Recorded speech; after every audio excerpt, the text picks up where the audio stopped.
Yun po.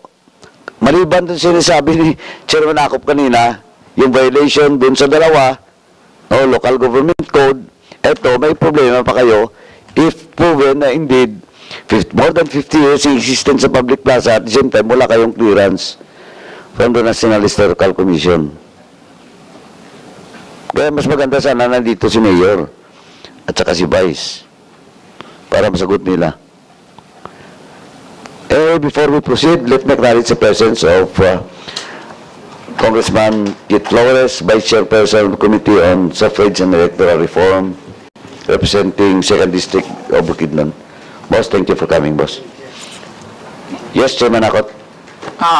Pwede po bang matanong si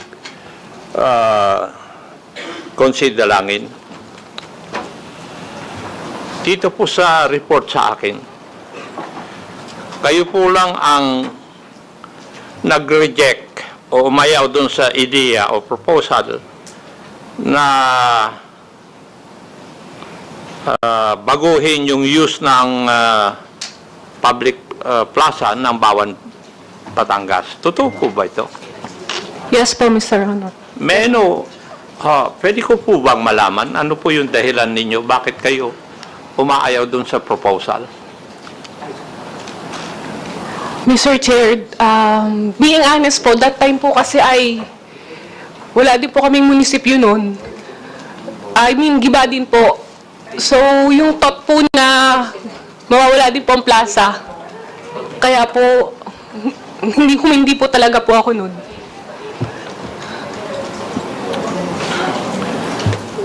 So, wala na po kayong munisipyo, wala pa kayong plaza. That time po. Opo.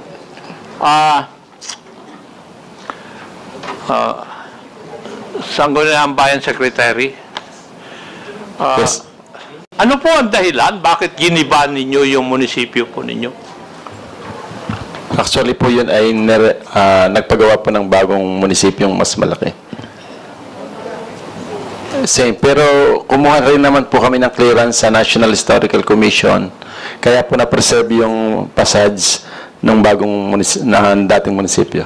Now, saan po nanggaling yung pera na pinagpagawa ninyo ng inyong munisipyo?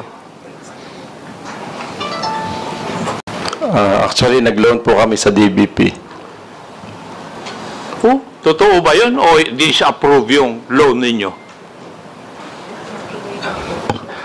Previously, hindi kagad kami... Sagutin mo ako, Iho. Kasi dito sa research na nangyari, nandito sa data ko, alam ko na nag-loan kayo sa DBP for 150 million. Tama. Pero disapprove. Why? Because you lack the seal of good housekeeping and other requirements. Yun po yung research dito eh. So, saan nyo kinuha yung pera na pinagpagawa nyo ng munisipyo?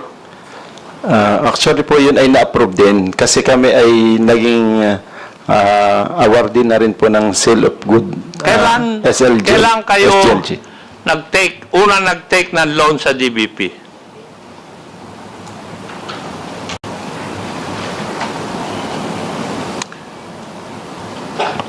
Hindi ko po matandaan yung date. Kailan na-approve yung loan ninyo na sinasabi mo kung totoo man yun? Remember that you are under oath. Pag mapatunayan ko na hindi ka nagsasabi, ikukulong kita. Narito pa aming municipal accountant, mas alam po niya yung record regarding our financial statement. Ay, Financial record. kayo po ang tinatanong ko eh.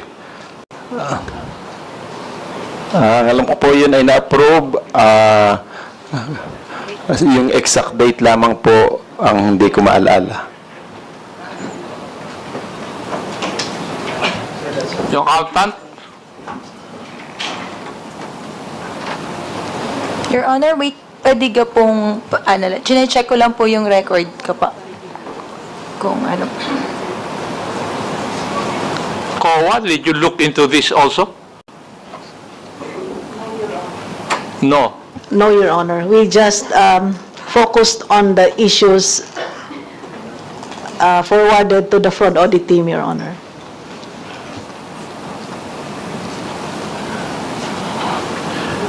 Kasi, according to the information that I have, Sangguniang Bayan Secretary, nung hindi na-approve yung first loan nyo, doon kayo pumunta sa COMNET.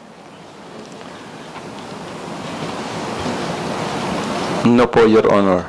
No. No. Yes po, kasi previously nga po hindi na-approve, pero after ng ma-comply namin yung requirements, ay na-approve din po yan later. Later dates nga lang po, kaya medyo nagtagal na hindi napatigil ang paggagawa. Okay. Thank you.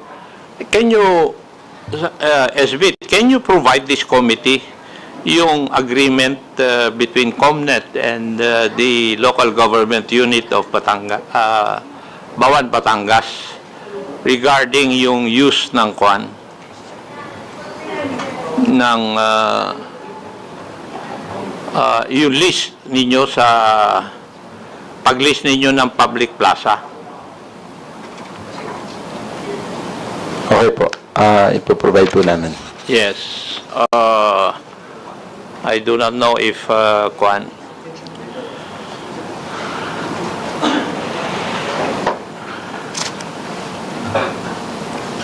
Now, Madam Kowa, you conducted a fraud audit doon po sa water system ng Bawan, tama? Yes po, Your Honor. Ano po ang current status ng inyong fraud audit na yun? Tapos na po ba? At tapos na po, Your Honor, also in 2017 po. Now, were there laws violated? Yes, Your Honor. Ano po ang ginawa ng COA regarding this one? Were cases filed against those responsible? We issued, of course, the notice of disallowance, indicating all the persons responsible. At the same time, we forwarded the fraud audit report to the Office of the Ombudsman for the filing of appropriate charges which was received. The report on the Bawan Waterworks System audit was received by the Office of the Ombudsman on December 20 po, 2017. 2017. Yes, Your Honor. So, na-file pala yung report ng Kwan ng 2017, yung water system. Now, regarding po dito sa Bawan Plaza, you also conducted a fraud audit, tama po? Tama po. Natapos nyo rin po lahat. Natapos po rin namin noong May 25, 2017 yung fraud audit report and was forwarded to the Office of the Ombudsman and received by the Office of the Ombudsman on July 20, 2017 po.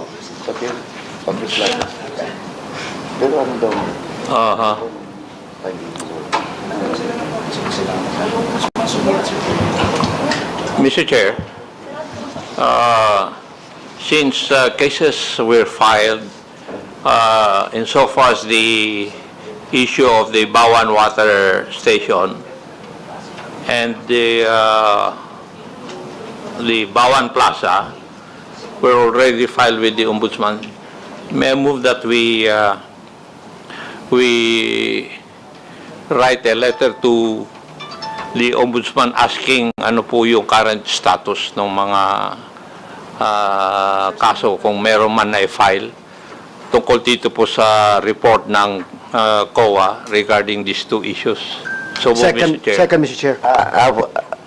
Before the chair rules on that motion, just for the information of the members and the resource persons, and that includes the COA, we have already sent a communication to Ombudsman. And the Ombudsman has already replied to this committee, to the chair, na yung Bawan Water System, tsaka yung sa public plaza, ulit na rin na lang po yung communication from the Ombudsman.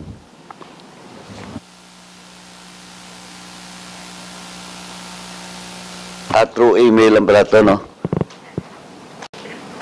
Anyway, basahin ko lang po. No? But of course, this is not official. This is through email. And